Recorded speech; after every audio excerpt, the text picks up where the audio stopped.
Picture this. You're stepping into a heavy, suffocating darkness. The air is completely still. This is Bhangarh Fort at night. Now, according to local legend, 3 friends actually sneaked past the massive stone gates after sundown just to test the terrifying rumors about the place.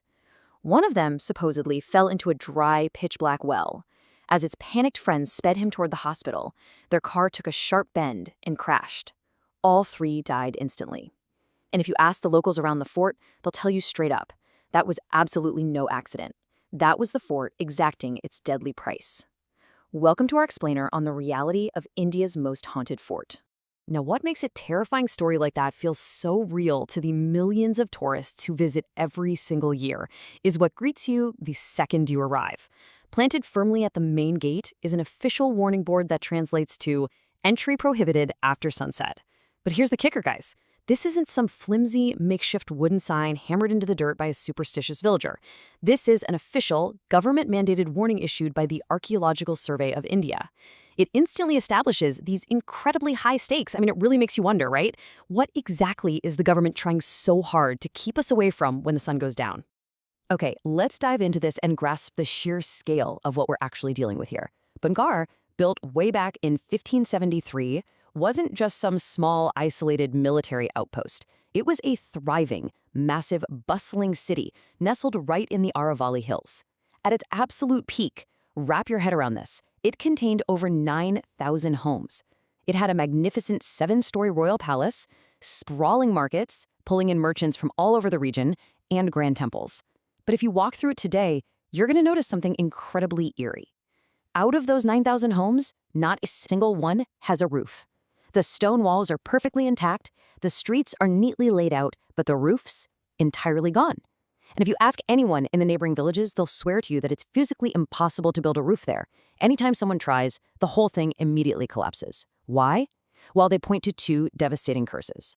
Let's quickly map out these 2 competing, highly dramatic legends that supposedly wiped this entire civilization off the map. Legend number 1 claims a powerful saint named Baba Balu Nath lived on the land before the fort was even a blueprint.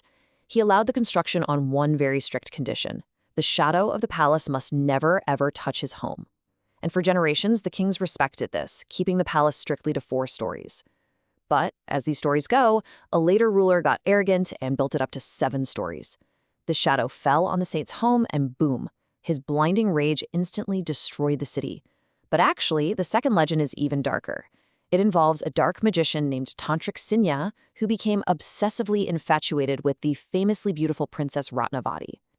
Knowing she'd never look his way, he cast a black magic spell on a bottle of perfume she was buying in the market, trying to turn it into a love potion. But the princess was clever. She saw right through his trick and hurled the glass bottle onto a massive stone boulder. The magic actually worked, but on the stone. The enchanted boulder literally rolled toward the magician and crushed him to death. As he was dying, he screamed out a curse that the city would be destroyed, none would survive, and terrifyingly, their souls would be trapped there forever, never to be reincarnated. Because of legends like that, the sheer terror tourists feel here is incredibly real. We really have to validate how genuinely frightened people get. Visitors regularly report hearing the distinct, blood-curdling sounds of women screaming, or the sharp crack of glass bangles shattering in the empty, dusty ruins. Others swear up and down they're being followed by invisible shadows, or they'll suddenly catch a strong whiff of phantom perfume in the dead air. Even Bollywood isn't immune. Movie crews filming on location have reported totally bizarre incidents, like car brakes inexplicably failing on the way to the set, only to miraculously start working again minutes later. But maybe the most disturbing account comes from a journalist named Pallavi. While she was leaving the fort right at dusk, her perfectly fine scooter completely died. Out of nowhere, a random stranger walked up silently, touched her scooter exactly once, and the engine immediately roared back to life. He looked her dead in the eyes and whispered, "They want you," before just vanishing into the dusk. Now, as captivating and totally bone-chilling as those stories are, we need to pause and ask a absolutely vital question. Did Princess Ratnavati even exist? Let's take a sharp narrative pivot right here, away from the folklore and into hard, objective historical fact. Are you ready for the twist? There is absolutely 0 verified historical record of Princess Ratnavati. None. No inscriptions on the walls, no contemporary documents, nothing at all. We have no clue whose daughter she supposedly was, or if she was even a real human being. And the exact same goes for the dark magician and that angry saint. They simply do not exist in any historical record anywhere. Oh, and remember that terrifying story I hooked you with at the very beginning? The three boys crashing their car? Yep. There is no police report, no news article, and no hospital record of that event ever taking place. It is purely folklore, custom designed to make the myth feel stronger. So you have to ask, if the ghosts aren't real, what exactly are thousands of people actually experiencing? Now, what's really interesting here is the actual culprit behind these hauntings. It's science, specifically a fascinating physical phenomenon called infrasound. These are essentially sound waves that operate at a frequency below 20 hertz. Your human ear literally cannot hear them, but your body physically feels them. Let me give you an example. Back in the 1980s, a British engineer named Vic Tandy was working late in his laboratory when he suddenly felt this overwhelming, suffocating sense of dread. He started sweating, the hair on the back of his neck stood straight up, and right out of the corner of his eye, he saw a gray, shadowy ghost. He was absolutely terrified. But the very next day, he discovered that a newly installed extractor fan in the lab was vibrating at exactly 19 hertz. When he turned that fan off, the dread and the so-called ghost completely vanished. This 19 hertz frequency is actually known in the scientific community as the fear frequency. And it is exactly what is happening at Bhangarh Fort. To put that into perspective, the fort sits smack in the middle of seismic zone 4, which is a high-risk earthquake zone in the Aravalli Hills. Because of that, you have minor, totally unnoticeable earth tremors constantly rumbling beneath the surface. Now, combine those deep tremors with the strong winds whistling through hundreds of roofless, jagged stone ruins, and guess what?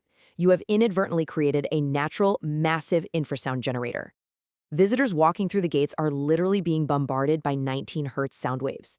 Those waves cause physical dizziness, tightness in the chest, anxiety, and that very distinct paranoid feeling that somebody is watching you from the shadows. When we place the haunted claims directly against the scientific reality, the picture clears right up. While tourists are claiming to hear screaming women and feeling unseen stalkers breathing down their necks, paranormal investigators found something very, very different. In 2012, Gaurav Tiwari, who was the head of the Indian Paranormal Society, spent an entire night locked inside the fort. He brought advanced thermal cameras, EMF readers, audio recorders, the whole shebang. He actively tried to provoke the spirits. And his conclusion? Absolutely nothing supernatural. He firmly stated that the screaming women tourists hear echoing at dusk are actually just the vocalizations of hyenas and leopards. See, the fort is located just 50 kilometers from the massive Sariska Tiger Reserve. That surrounding jungle is absolutely packed with wildlife, and their hunting calls echo terrifyingly through those stone walls at night. Let's move to and see how this builds into an even deeper psychological explanation. Enter pareidolia. This is our brain's evolutionary tendency to see human faces and figures in random, totally meaningless shapes or shadows. Think of that famous Face on Mars photograph from back in 1976. People swore up and down it was some ancient alien monument, but it was literally just rocks casting shadows. Our brains are hardwired for survival. We evolved to instantly spot faces hiding in the bushes. So when you're walking through the dark, crumbling pillars of Bhangarh, completely surrounded by jagged, weirdly shaped shadows, your brain automatically goes into overdrive, filling in the blanks. That shadow person you saw leaning against the ancient wall, it's just a trick of the light, heavily amplified by a brain that is desperately scanning the dark for threats.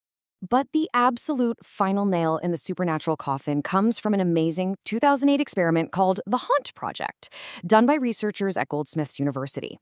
They put people into a plain room laced with hidden infrasound and electromagnetic fields.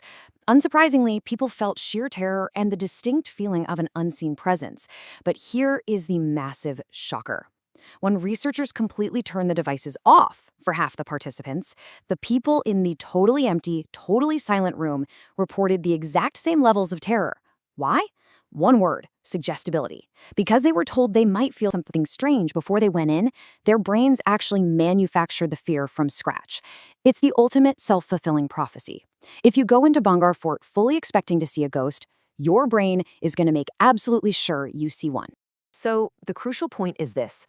What about that terrifying ASI warning board we talked about at the very beginning? If there are no ancient curses and no ghosts, why is the Indian government locking the gates at sunset? Well, the true reason is entirely administrative and rooted in basic environmental safety. Bhangarh is a crumbling, unlit, ancient ruin completely surrounded by a dense, wild jungle. The walls are highly unstable, and in the pitch black, they can easily collapse on you.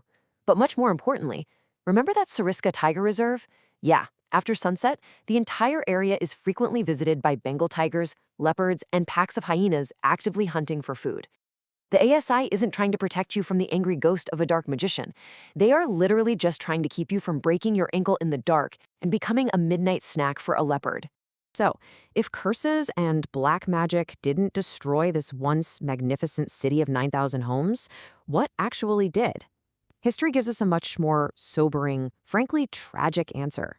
The true downfall of Bhangarh happened in the year 1783.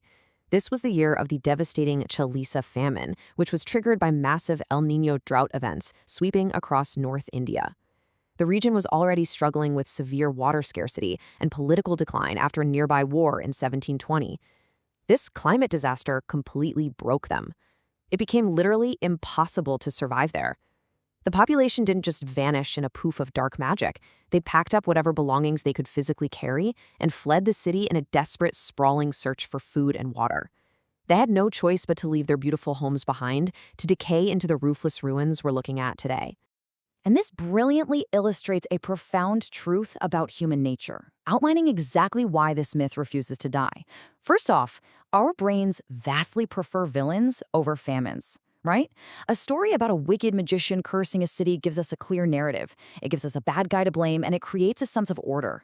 A story about a totally unpredictable, boring climate disaster that slowly starves thousands of people just makes us feel helpless and depressed. Second, the booming local tourism economy completely relies on this myth. Holding the title of India's most haunted place brings millions of dollars into the local economy every year. Literally nobody has any financial incentive to debunk it. And third, social media virality. If you travel all the way to Bhangarh and post a video saying, hey, I saw some cool architecture today, nobody's clicking that. But if you post a reel saying my phone battery drained instantly and a ghost grabbed my shoulder, well, that spreads like wildfire. Which brings us to our final takeaway.